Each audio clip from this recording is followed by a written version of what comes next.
let us look at some of the reasons given by those advocating a change of this law. They say that the current law is not working and point to cases like that of Anne Whaley, a case surely deserving of our compassion. But that very case contradicts their arguments for change. It shows our current law is working. No prosecution was proceeded with in Anne's case. I understand how unpleasant it must have been for her to be interviewed under caution, but the CPS approaches such cases on the basis that if someone is in some way involved with the suicide of another person but has compassionate rather than self-interested motives, it is highly unlikely they will be taken to court. Indeed, there have been only 3 successful prosecutions in England and Wales in the last 10 years, and during this period just 148 cases were referred to the CPS. This small number of cases and rarity of prosecutions indicate our law is an effective deterrent to stop those with malicious or self-interested motives and protects against the very real danger of the abuse of the disabled, sick, frail or elderly, and the danger they could feel pressurised in to end their own lives. Why change this? Proponents for change argue, as we've heard from the Honourable Member for Grantham and Stamford today, for some kind of very focused, very limited assisted dying legal change. But it wouldn't stop there. Evidence from the few Is it not the case that it has stopped there in Oregon for 20 years? It is, in fact, it's not the case. In Oregon now, there are clear public pressures for a widening of the law there. But the law has not changed in Oregon. It has remained exactly the same for 20 years. Here, your question for it. Let me turn then to the case of Canada, which was also cited by the Honourable Member as an example of how we should follow the law here. Just a few days ago, a clinical director from Canada came to this place and made a presentation. I was privileged enough to chair that meeting. It was called Assisted Dying in Canada, a Cautionary Tale.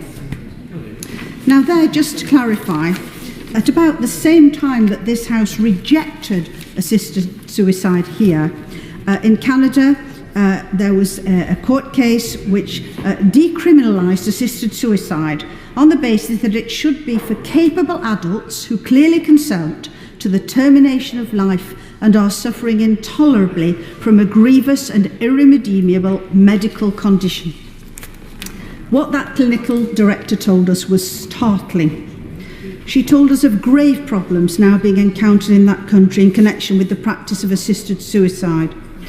She told us that, in fact, MAID, as it's called there, medical assistance in dying, involves, in 99% of cases, euthanasia, not assisted suicide.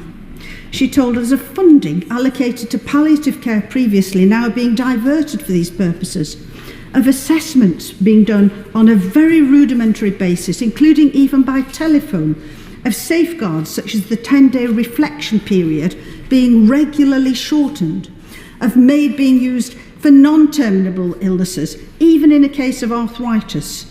And there are now even proposals for it to be extended to so-called mature minors. The suggested need for 2 clinicians to give consent is apparently being effectively flouted. All you have to do, if you can't find one of the clinicians from the first 2 you approach, is to approach another and another until you obtain one. And conscientious objection by practitioners is not statutorily provided for, so practitioners are feeling increasingly obligated to undertake this. In Canada, the safeguards there simply aren't working. And I was actually interested to hear Baroness Meacham, who is the chair of Dignity in Dying, stand up at the end of that meeting and say, "We don't want this in this country." Next, those advocating for change argue that legal opinion has changed, but it has not. In a most recent court case, that of Noel Conway, we've heard him mentioned here today, arguments for a change in our current law were rejected not just by 3 judges of the Divisional Court, but also by 3 judges of the Court of Appeal, and 3 judges of the Supreme Court, our highest court, then declined permission for a further appeal. And advocates for change have wrongly argued selectively that in a Wreath lecture this year, former Lord Justice of the Supreme Court, Lord Sumption, called for a change in this law. He did not.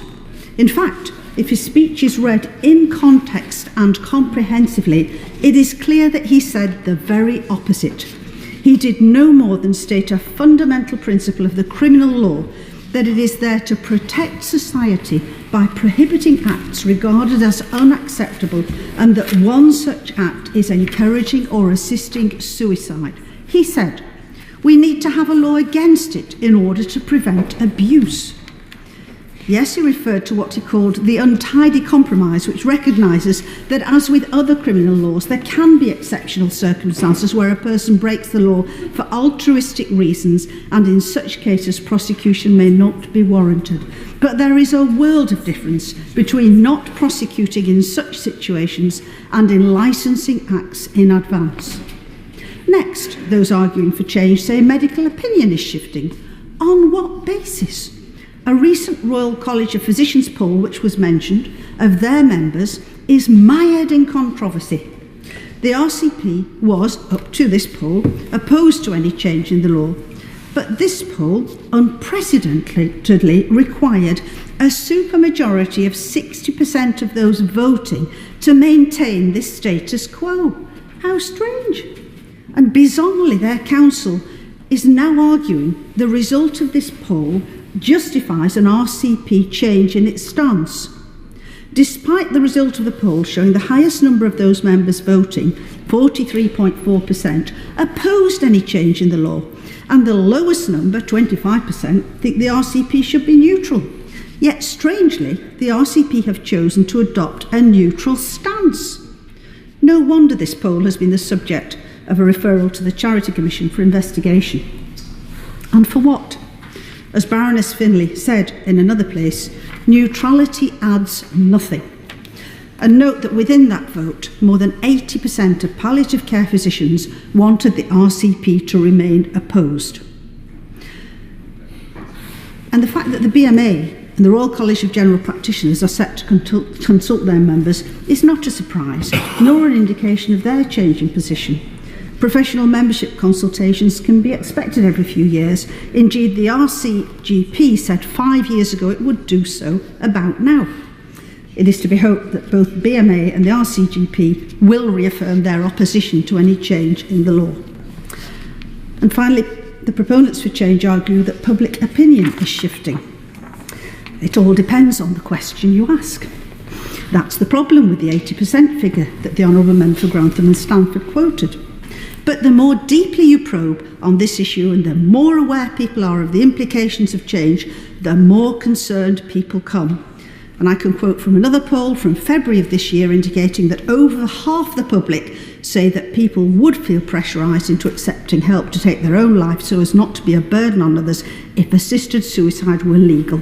Only 25% disagreed.